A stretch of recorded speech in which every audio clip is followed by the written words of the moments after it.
Well, folks, here we are, back with segment number 2. What have you got, sir, that you'd like to pin my ears back about? Well, it's not pin your ears back, but there's one area that we don't particularly agree on, that's marijuana. And I see now that the article I clipped from the newspaper that they are starting to treat children with untreatable pain with medical marijuana. My only thing is, why did it take so damn long before they started to use it? Because years ago, I saw, well, I think I've told you this story before, my brother is dying from cancers in Texas, and the physician, the oncologist, said, well, I can't prescribe it, or I can't even mention this to you. But he says, I'm going to talk to the nurse, and she recommended, get this kid some marijuana. And this is the days when marijuana was the devil weed. Boy, you could, especially in Texas, you'd never see the light of day, you get caught with it. So my mother was there, and she said, well, what do we do? And they said, well, when the nurse says, give me $20, I'll take care of it for you. And she procured it, and they stuffed his under the door with wet towels and stuff, and he actually smoked it. And that was the last 2 weeks of his life, and he was pain-free. He was happy. He smiled again. He ate again. And it was just like a miracle that he thought. But what I said, why did it take so long? And other people not use it. Well, what they're doing now, and I believe it's Children's Hospital, is that they're starting to treat it with, but the kid's not smoking a joint. He gets a pill, whatever's in it. And they're finding that it's, particularly certain kinds of cancers, it's one of the only thing that gives these people relief, particularly a little kid. Is it addictive? No. In that place, what the hell's the difference? A kid's dying of cancer. If the kid is dying, yeah. No, that would be my concern. Marijuana has an addiction, sort of, it's not as bad as caffeine. Definitely not as bad as nicotine. It has a psychological, there's no physiological addiction. There's a psychological addiction. Yes, that's right. It's a good time. Yes, and there's a certain element in society that never wants to give that up. And it's not that they're going to go through withdrawal or anything, but they pick that as a lifestyle, and that's what they want to stay with. Now, you never smoked tobacco, did you? Never. Oh, my God. The addiction on nicotine, I smoked for years. The nicotine addiction is probably, I've heard, as bad as heroin. I had 2 friends, father and son, smoked like chimneys. And they both told me the same exact thing. Both of them were heavy hitters with the booze. Yeah, too. oh yeah, it goes together. Yeah. You go into a bar, you order a drink, and you light up a cigarette. Yep, exactly. And both of them told me the same thing. I could give up drinking tomorrow, and it would stick. Yeah. I cannot give up smoking. Yep, it's like a monkey on your back. You cannot get it off. My friend, who is a little older than me, well, quite a bit older than me, my friend, I worked with him, had 3 heart attacks. Yep. Doctors told him, stop smoking. Well, he lasted like a week after the first heart attack. Lasted another week after the second heart attack. The third heart attack, he was smoking in the car on the way home. Yeah. Oh, yeah. And then he died. Mm-hmm. Gee, what a surprise, huh? Yeah. I know somebody that had a lung and a half out. Yep. Wasn't home 2 days since buying cigarettes again. He's only got a quarter of a lung left. He had his son smuggle cigarettes into the hospital Oh my God, yeah. for him. Shut the door. It is a powerful. It's over. Bill, I've never had anything that took control of my head like nicotine did. And I was real brave on Sunday night. I always tried to stop on the Monday morning when there's nothing going on. I was real brave Sunday night when I was taking whatever I had left and tearing them up and throwing them away and going out, even in the car, to make sure there's no cigarette butts out there, nothing. And I knew when I woke up Monday morning, it was going to be hell. One morning I made it to 9 o'clock. I went and bought. One morning I did it to 10. The next week, one time I made it to noon and fell. I couldn't, there was something in my head said, you got to get a cigarette. You have to. You could not get that thought out of your head. And I said, this is crazy. And I know what you're going to tell me. You said to yourself, it ain't worth it to fight this any longer. No. Give me that cigarette. That's right. Yep. I said, next Monday, I'll start the fight again. How did you finally kick it? One day I got through the whole day, and it got to be about 6 or 7 o'clock, and I really was thinking about going down to Tedeschi's and buy a pack of cigarettes. I said, no, I've been through this all damn day. I'm going to bed. And I did. I went upstairs and got ready and went to bed. And the next morning it was tough. They always said if you can go 3 days, then you can start going down. I said, I just got to make it to Wednesday. And then I did one time. Then after I had 3 days in, it was that nagging, oh, come on, let's try it. But I didn't. I said, no, I suffered too much. But my success story didn't last too long. It lasted for about 6 months. You'd think after 6 months it was no. No, it was still driving you crazy, wasn't it? Every time the phone would ring, I was so programmed to tobacco. Of course, a beer or anything else, a meal, a cup of coffee. I'm a coffee drinker. That was always together. The phone. Now, as strange as that may sound, I'm not the only one. A lot of people had the phone addiction too. The phone would ring. You get on the phone, you light up a cigarette. Yep. Every time that damn phone rang, I wanted a cigarette. You're like Pavlov's dog. Exactly, precisely like that. And one time when we went to a sales meeting, and those days a lot of people smoked. I mean, those sales meeting rooms were just blue. And went back to the hospitality center or rooms that we had, and they had dishes of cigarettes on the things along with all the hors d'oeuvres and everything. And it's been 6 or 7 months, and I said, it won't hurt. I'm just gonna. Yeah. Oh, geez. First night, second night. Dead. I changed planes in Atlanta. I bought a pack of cigarettes. I came back starting smoking again.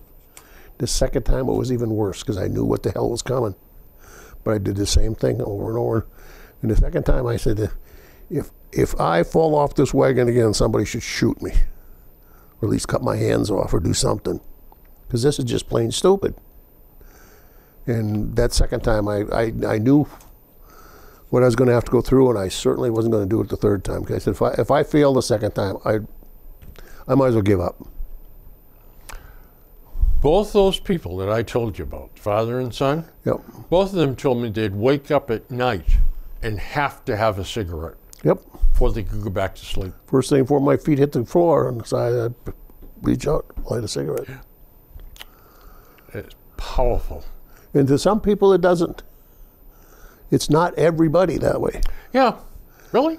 One of my salesmen, God forbid, what a great guy he was, but he has since passed away.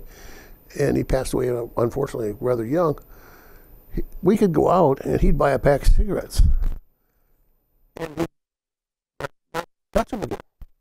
Go out again, he'd have 5 or 10 are left, and he'd use those. It never bothered him. He could start and stop as he wanted to. Or just not do it at all. What kind did you smoke?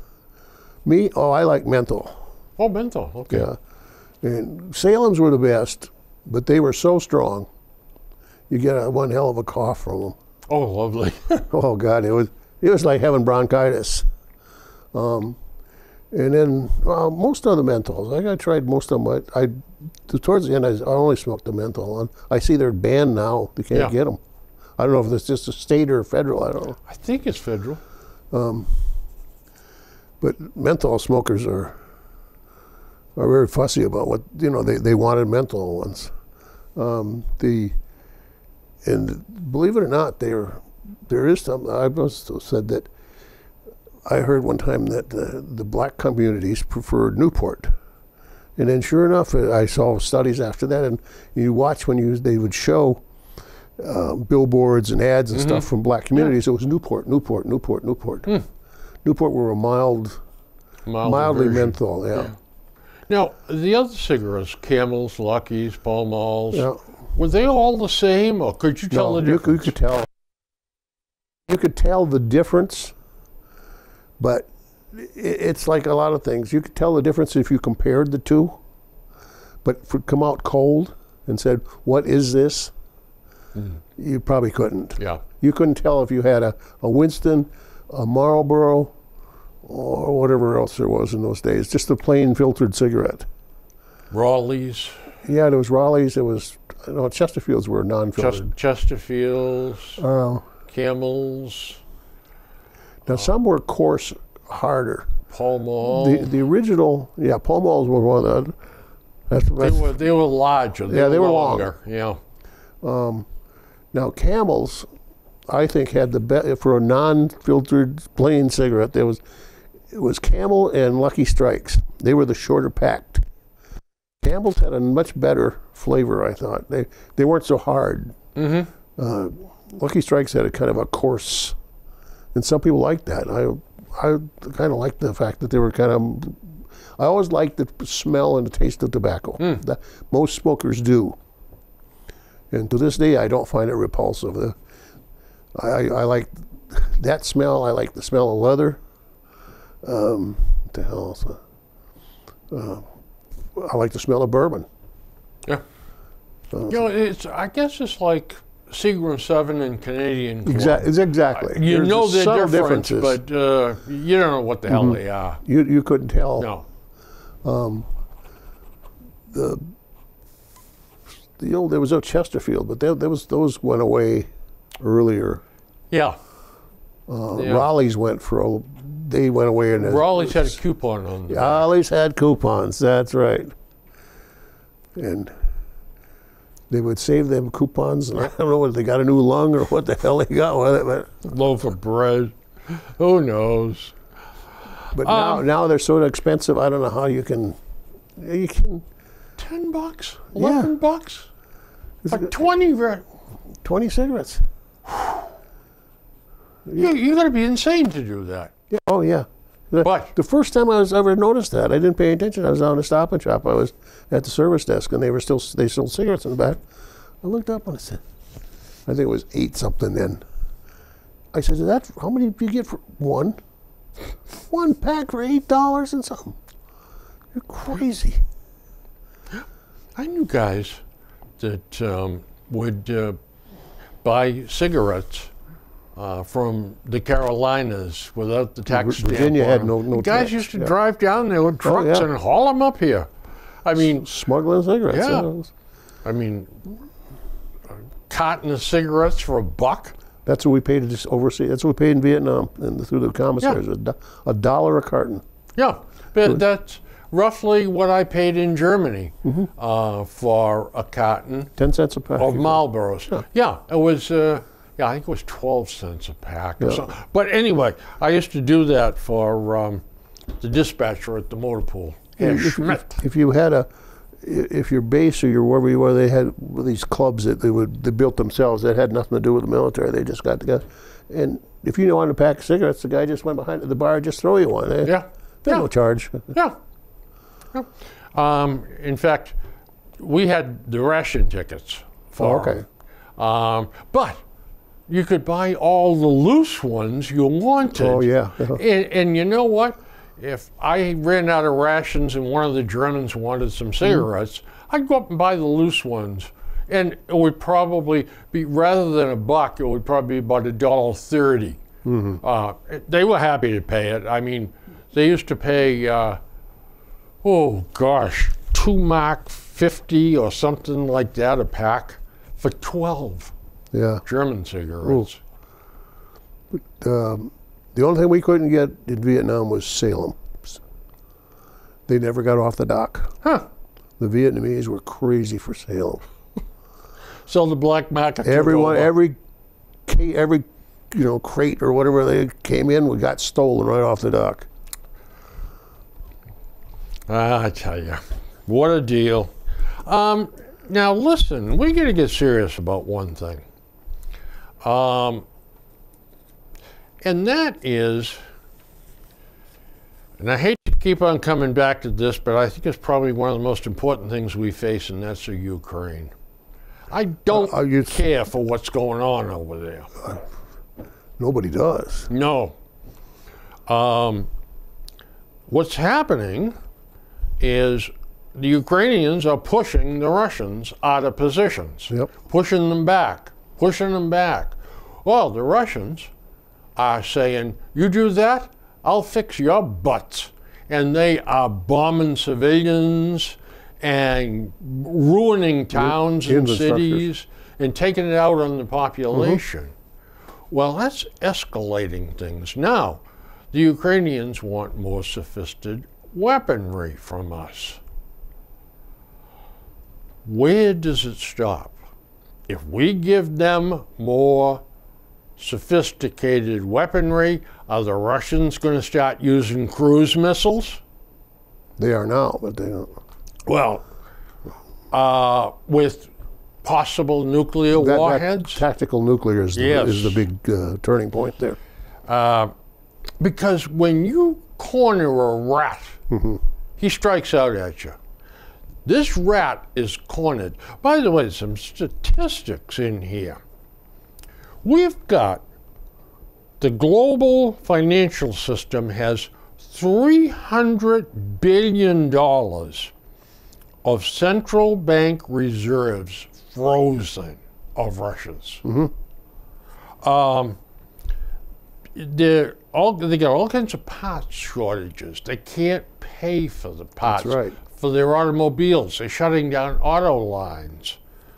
They figured the economy, we're talking about a possible contraction in this country of a recession where it's going to go down perhaps a percentage point or so. 5.6 they're predicting next year for a retraction. They're running out of stuff. Yes, they are. Even the arms stuff. I didn't believe when I first started to report that they were getting stuff from crap holes like Iran. Yeah. And even North Korea, for artillery shells. Yeah, they're getting drones from Iran. So Russia is really being hurt. When is this rat going to strike back, and how is it going to be? That to me, if we continue to escalate, we run the risk of him doing something really stupid. Yeah, well, that's true. You don't know where this guy is going to do, but on the other hand, do you capitulate? Well, that's right. And we can't do that either. Well, we're afraid. Don't do that. You know. So it's like two bullies in the schoolyard. You know, one of them's going to get his nose punched, and one of them's not, or maybe both of them are. Oh, both of them are. Yeah. But I see that even we are starting to get run out of certain armaments. We don't have the facilities anymore to like World War II to produce 105 millimeter artillery shells. Yeah. We have one plant, I think, in Tennessee or someplace down there. Yep. And there's a big Army ammunition plant in Virginia too. Yeah. In fact, I used to call on them. They bought Foxborough valves. They bought a real bunch of them. And I'd stop in there and see how they were doing and all that. Radford, Virginia. Also, when he announced he wanted to call up people for the military, They estimate that as many as 350,000 people have left the country. Bailed. Because that thing at first when he said, well, first of all, they have mandatory conscription, like a lot of countries do. Yeah. But he promised that they would not be sent to their year's service or whatever it was. They wouldn't go to Ukraine. Well, that promise didn't last long. And I understand from what other stuff you read, they're like fodder. Poorly trained, poorly equipped. Untrained, with crap for weapons. Yep. And all they are is just walking zombies. I think there's more pushback, I don't know what the term, amongst Russians today. And I think it's growing to the point where the people are going to say enough's enough. Well, we can't start getting this, and we can't get in, and our sons are coming back in body bags, or not coming back at all. We don't even know where the hell they are. They're buried in some mass graves, some hole there in Ukraine. Yeah, that's going to come back, I think. And so, what is our end game? Are we just going to? Well. Are we waiting for an assassin to strike and hoping, or are we waiting for an overthrow from the people? I think that if I had to pick one, I would say we're waiting and hoping on an internal revolution of some type there. Demonstrations in the street and all that kind of stuff. He's going to react to that to shooting people. Oh, that'll get worse. Yeah, I think because there are a lot of, regardless, it is Russia. Yeah. But they still got guns. Yes. They're not completely unarmed like the North Korean population is. Right. I've got a tough time seeing how this is going to turn out well. I don't think anybody knows, Bill. Yeah. I think if you went through the Pentagon today, and there are some brilliant strategists in that building. And I think if you had 50 of them, you're going to get 50 different ideas. Yeah, I think you're absolutely right. And then we have the quasi-president, if you will, he doesn't know what's Barack going Obama. On. Yeah. And he is a pacifist. Mm-hmm. Oh, yeah, of does course. not want to use force ever. Mm-hmm. So he's telling the generals how they should be acting. And I think that's a horrible situation. Tell me something.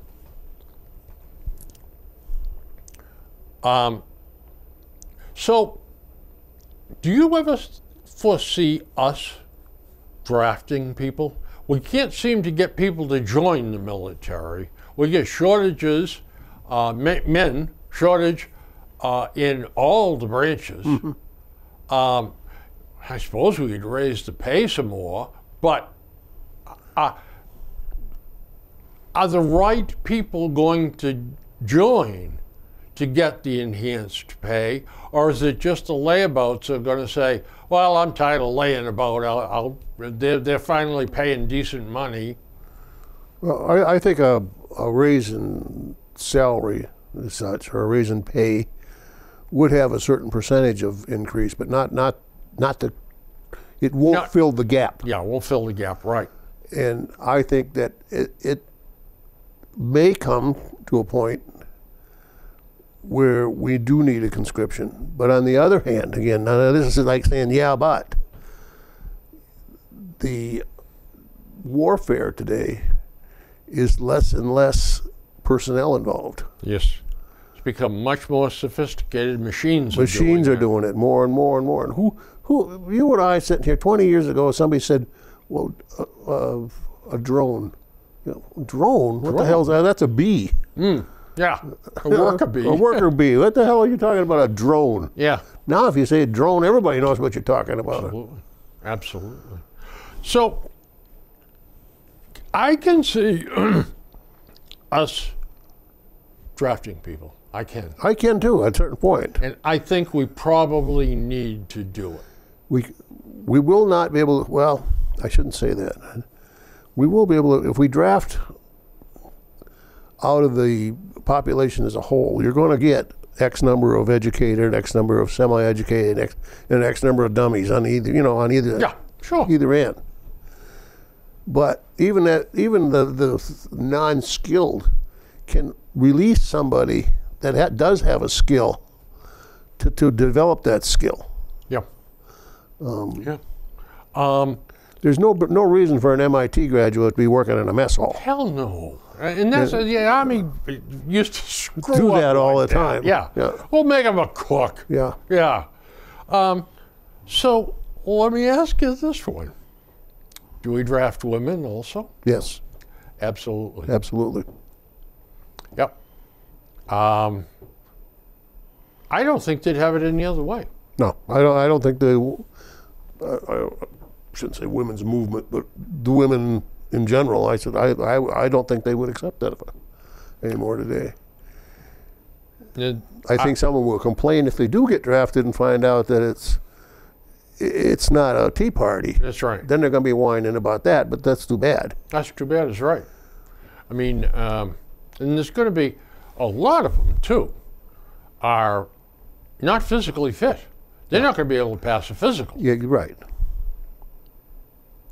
But I really think that if we are faced with a shortfall, we should look at the women.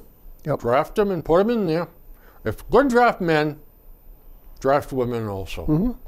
I'm glad we agree on that. As far as division of the sexes in the military, there are certain things where you got physical strength involved. That's a physiological factor. You can't change it. That's nature. But as far as skill goes, there are certain things that there's no difference, or in some cases, I think that the female even has an advantage. It's not. I don't think it's accidental that if you go on the subject of cryptology in the military, which is extremely difficult. Oh my God! It is this. Look at the Brits and how they broke the Enigma. Most of them were women. All women. Yeah. Well, not all, but yeah. A good portion of women. A lot of them were.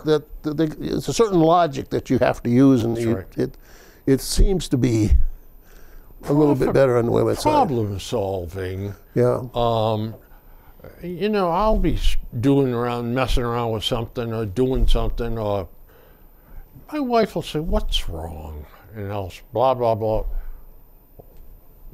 Why don't you turn it around that way? It'll work. Mm-hmm. And I'm saying to myself, why didn't I think of that? Yeah. But you're right. They're logical. I think they're probably more logical than we are. Now, when emotions get high, then I think that's another story. Yeah. But when we're calm in solving problems, or working on a weapon system, or checking a radar screen, I think the women can do that just as well as the men, if not better. Yep. But I think that there are going to be times when we're going to have to go back to conscription. Yep. I would not object. In fact, I would, if I had my druthers, if I was king, I would say we're going to go back to a national service. Absolutely. Of 12 months or 14 months or whatever. Pick whatever we need. You know? And by the way, if any of you folks don't fancy going in the military, well, we have nurses training, and we'll train you to be. My sister Kathy did that. Mm-hmm. The VA said to her, "We'll send you 4 years, and you'll be an RN." Mm-hmm. However, on the other side of that coin is 4 years you're going to work for the VA. Yeah. Now, we'll pay you just like we pay everybody else, but you got to sign a 4-year contract. So, I had that opportunity when I was graduating from college to go and get the MBA in hospital administration, and the VA would pay for it, but I owed them 6 years of service after I got the MBA. Well, Kathy was deemed so proficient that they said to her, "We'd like you to spend another year of training, and make you a operating room nurse Yep. for heart surgery. That's what she specialized in. So then she worked for the VA. She liked that so much, she stayed with them for 14 years, I think good it for her. was. I think it was 14. I'm not sure. Something like that order of magnitude. We could use a national service. There's no question about We it. certainly could. Even like the old CCC, the old WPA stuff. How about the school systems? school system? Just think about what we could do there. Yeah. All right. So the guys that maybe weren't first in their class could be janitors. Well, could be. All right.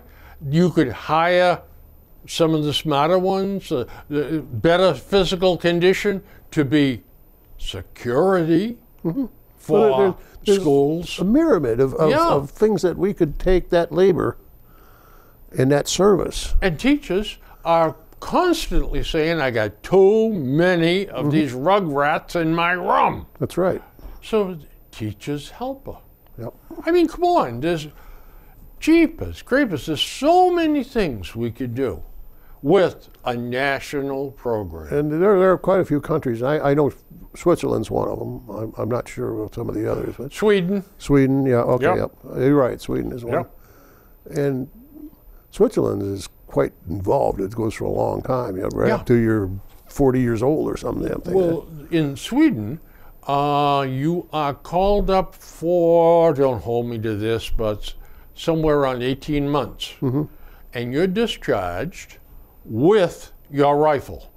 Yeah, You must bring it home and you keep it, and you keep it in good firing order, and da da da da da da.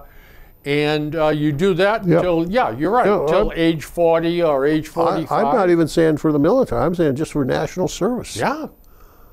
You know, there's just so much stuff that we could do.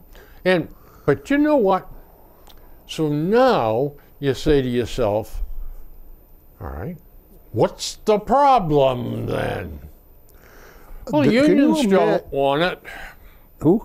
Unions. Yep, that's the first one. Yep. You're going to take my union job. Yeah. Well, if that's the case, how come you got 10,000 openings we can't fill? Yeah, that's 10 million. Or 10 million, yeah, Yeah. whatever it is. Yeah, but it's not going to be like that forever. Yeah. Right here in Norfolk, we could have prisoners come and clean up the roads. Oh, yeah, yeah. Yeah. Guess who opposed that? Yeah, I know. Yeah. Yeah. That's our job. Well, how come the roads are still full of litter? Well, we don't have enough time for Yeah, it. we're too busy. But so we still have a mess. Pay us overtime. Oh, good. That's great. We could get it done for free through the. Yeah. Sometimes when you look, Pogo was right. We have discovered the enemy, and He it is us. Yep. Yeah, He is us, that's for sure. that's for bloody well sure. Hey, the defunct New England Compounding Center manufactured pills and That's the one that drugs. everybody got sick. Or, Yep. yeah. 100 people died, Yep. 800 people got agonizingly sick. The executive, the vice president and general manager. Now, in 2014, they arrested this guy and 13 other owners. 2014. How long ago was that? 8 years ago. Guess what? He finally went to trial. Now, he was in this right up to his eyeballs. What do you suppose he got for a sentence? Not much, I'm sure. 1 year Yeah. and 1 year probation. Yep. The This, I never trusted anything that said compounding in their name, yeah, because I was shocked to find out that you or I, or Chris out there, could decide we're going to be compounders. There's no rules that we have to know anything. We can just take item A over the counter, go up B, C, D, and make up a new drug and sell it. We don't have to be certified. We don't have to be a PhD or a MD It's or got to go anything. through the FDA, though, doesn't it, to No. see if it's effective? No? No? No, that stuff is considered. Oh, They're considered a over food the supplement. counter, not Over the counter. No, I'm prescription not talking any stuff. Over prescription. the These counter. guys don't use prescription stuff in there. Okay. They compound so much vitamin D and so much vitamin A and all this stuff goes. And that is not even regulated. You could take a bottle of pills that you made in your kitchen and say you made them out of vitamin C pills and reground them up and stuck them in capsules and say that this is going to grow hair, it's going to take 10 years off your thing, it's going to make you're going to be able to fly, you can make any stupid claim you want on them. There's no law against it. Yeah. Except somebody's going to write an article and say, hey, this crap don't work. Don't buy it. Yeah. But as far as legally, Well, you see the ads on TV. oh my God. Listen, this right here, knee pain, make it a thing of the past. Yeah. Wrap your knee in copper. There's one, that's right, the copper thing. But there's another one. What the hell is the name of that thing? They got 4 or 5 cures of this thing. From it grows hair, it helps erectile dysfunction, it does something else that makes your eyes blue, and it's all unrelated stuff. It's amazing. It's amazing. Yep. It's amazing that people don't die from all this crap. Sometimes they do. Sometimes they do, yeah. Well, in this case, they did. Ay, ay, ay. Have you found ads getting more irritating, more absurd? Or I have. I can't. There's some I can't even. I gotta put mute on them. I can't even stand to listen to them. But by the way, you know what? Drinking beer or drinking cocktails or drinking whatever they're drinking is fun. They're laughing Oh my God, and yeah. jiggling and dancing. But you know what? These scenes in these lounges and all of that, where they're having all these frolics and laughs and the girls are beautiful and the boys are pretty and they belly up to the bar and I'll have a whatever, Smirnoffs and or whatever. Nobody ever pays. No, in nobody these ever ads. pays anything. No. Now, where were those bars when I was drinking? I don't know. I couldn't find them either. And I would not buy an Acura today. No. You know why? No. They're dangerous. Watch the Acura ads. Okay. None of them can run down the road straight. They all got to be sliding sideways, Oh, either on dirt or snow or even on the pavement. What is the matter with an Acura? How come they can't get that damn car to run straight down the road that has to go sideways all the time? About 80 miles an hour. I don't know. Are they that uncontrollable? But you're absolutely right. I've never seen an Acura run straight. Oh, yeah. I worried. Got it. 15, Bill. Okay. Well, I need to get to this. Okay. So, the title of this article is The Extreme Recklessness of Biden 2.0. The public is already unsettled, according to exit polls. 58% of voters said Biden does not have the acuity, mental sharpness, for you non-spelling freaks, to serve effectively as president. The actuarial tables and the realities of aging being what they are, this creates considerable risk of putting the country through the trauma of having a president who is incapable of carrying out his entire term. If you think our politics are deranged now, just wait until we face a genuine, inevitably wrenching 25th Amendment crisis. Or we have to deal with the legitimacy issues around an unelected president. I can see this coming. And you talk about it's possible medically. It's a very real possibility. yeah. I mean, he's making mistakes, and the Washington Press Corps is covering him up. Okay? Howie Carr has columns every couple of weeks. He gets the transcripts of everything the president says publicly, Yeah. and he prints them.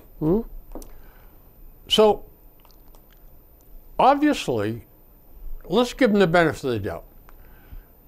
He's getting forgetful and not aging perfectly. We're not aging well. Well, And it's only going to get worse. It's not going to get better. oh yeah, it's not going to get better. That's the problem. And at some point in time, if he makes a major league gaffe that they can't cover up or not report or whatever, what point in time do we start having a national dialogue about, is he up for the job? Now, I'm going to tell you something. That's going to be a bloodbath in Congress. Yep. Oh, of course it is.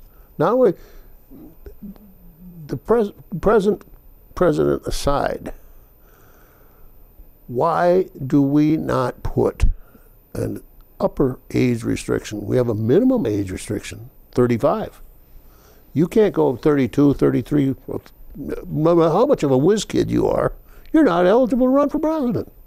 Why is after a certain point on the upper end, we don't have the same thing? Why do firemen and policemen have to retire at age 60? Airline pilots Yeah. or Exactly. the military, they won't take you at a certain age. Sure. Sure. It's not unprecedented. That's right. It is common sense. Look, at 65, you begin to lose your fastball. Yeah. Oh, you can't function as a police officer. You can. Wait a minute. Let me back up. Sure, you can function as a police officer. Yeah, but the edge is gone. But the edge is gone, Yeah. and you cannot physically do what a 27-year-old guy can do. There's Okay. always going to be the one or two exceptions. Everybody will say, right. yeah, but look at him. Yeah, I mean, yeah, well, he's the exception. Yeah, you it's see. not. But let's take a look at all his contemporaries, and let's stack them up and see what kind of shape we're in. But do you And we see any know. reason we couldn't put a upper limit? Not at all. 72. You can't run after 72. That's correct. Yeah, that would put 76, Well, maybe in that case, then maybe I'd drop it to 70. 70. Yeah. I think that would go. Yeah. I don't see why. And I really don't see a whole lot of opposition other than spots, different places, because we are a young oriented country, like it or not. Everything is geared towards the young. And I don't think they'd have a hell of a lot of problem with that. No, but you know who would? Oh, of course. The entire Congress. Yeah. Oh, yeah. Yep. And all the office seekers. Shall we also? Well, since we are building the perfect world, how about term limits? That's another one. That I think that's absolute. The president has limited to Two, two that's right. 4-year terms. How come some 96-year-old guy is in his 41st year in the House Yeah. of Representatives?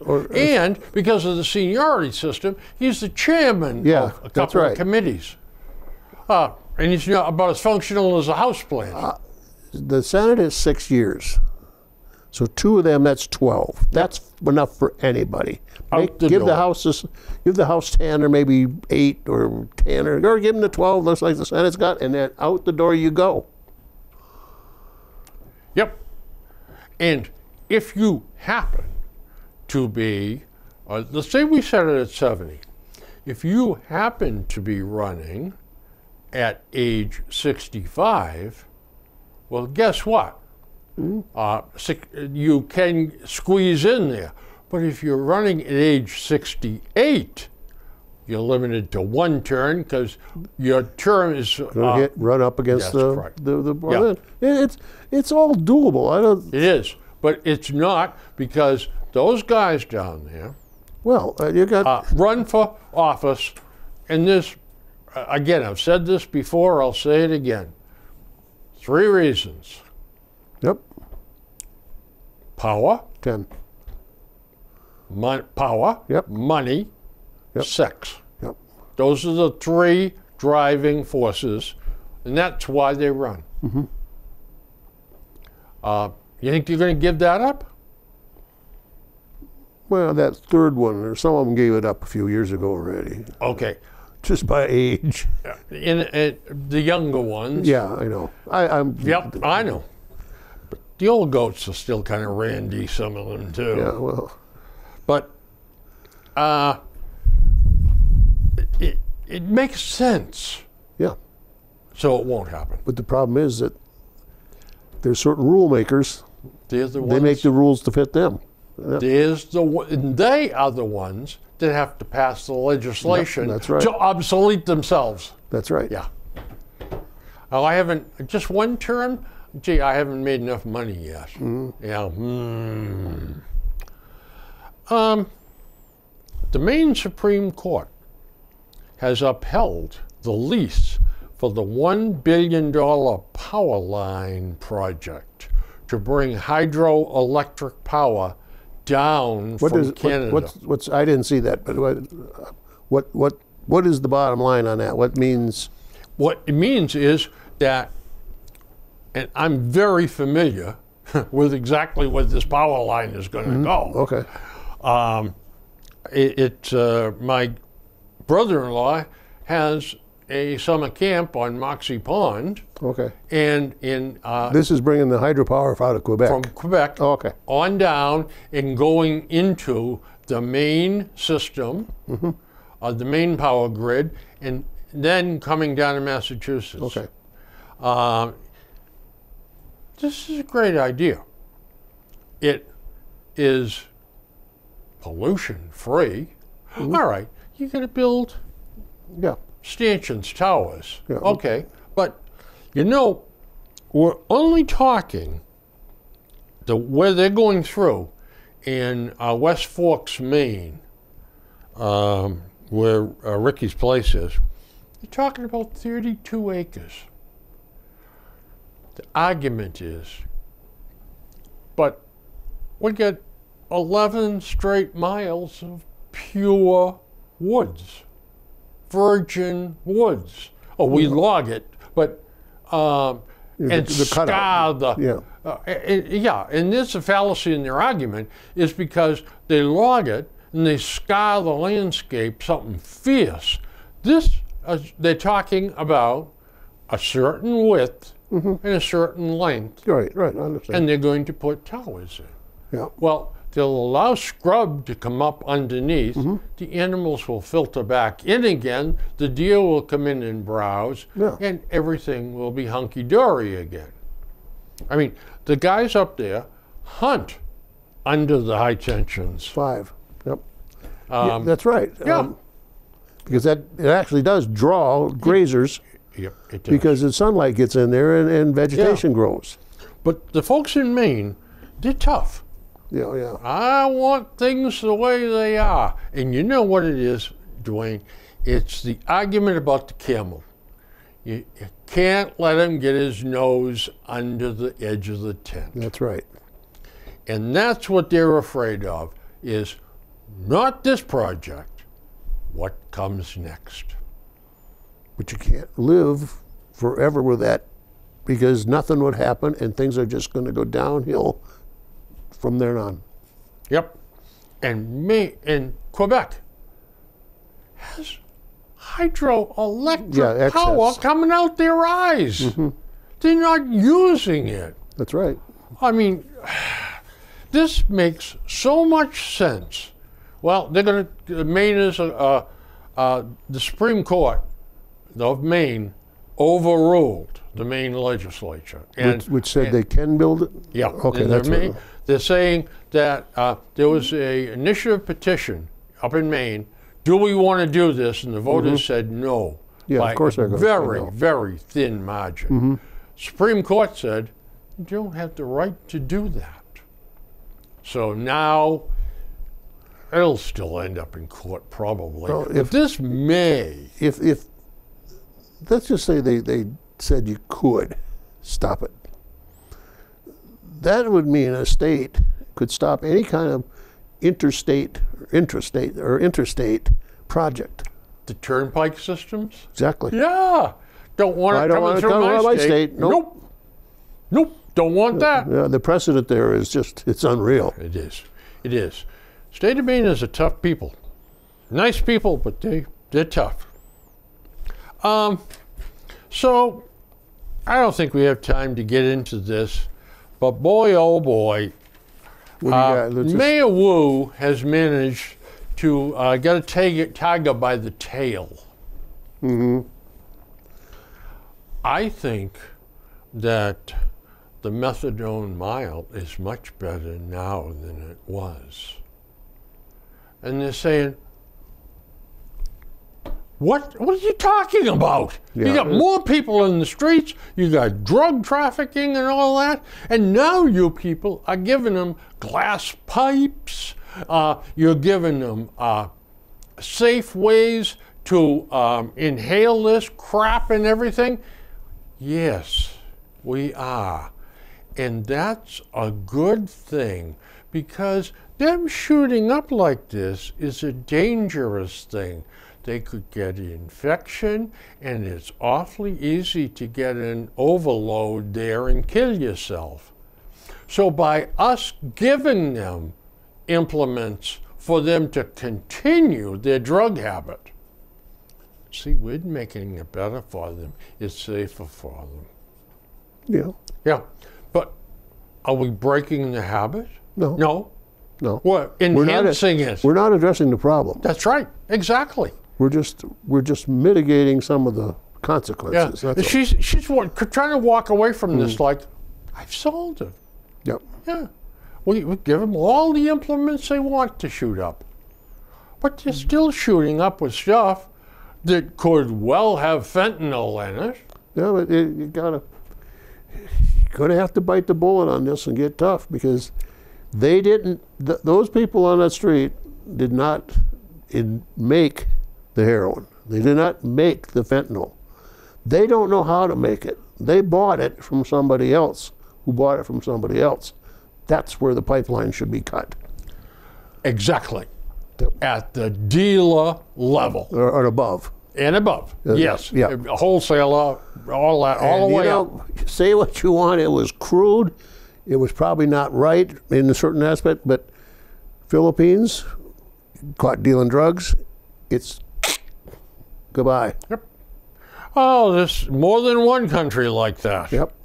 But look, I'm not saying string up the dealers, but I'm also saying round them up and put them in Walpole. Yeah. Never mind shutting down Walpole prison. And none of this suspended 2-year sentence and Yeah. 3 months probation stuff. Released on Yeah. recognizance. But as long as you talk to your probation manager once a month or something like that, and make sure everything's hunky-dory. I mean, come on. Yeah, These guys are going to be punished. I would put them out in chain gangs. Yeah. It's the same thing with the pimps Yeah. that beat the hell out of women and force them into prostitution and take the money away from them and give them drugs to keep them hooked on him. Yep. Yeah, I mean, that is slavery, and that is wrong. But you know what, Dwayne? Are we the only ones yapping about it? Or I think so. yeah, People are afraid to say it. yeah, Anybody that's in position of power or influence is afraid to even mention it. Okay, let's wrap up, he said. that's it. That's it, guys. All right, folks, we have been given the news that it's over. All over. He just said, you don't have to go home, but you can't stay here. That's it. So, on that note, We shall check with you in a couple of weeks, and maybe we'll be in the throes of winter. Who knows? Don't even say Did I say that? that. Yeah. Oh, boy. Well, anyway, folks, thank you for tuning in.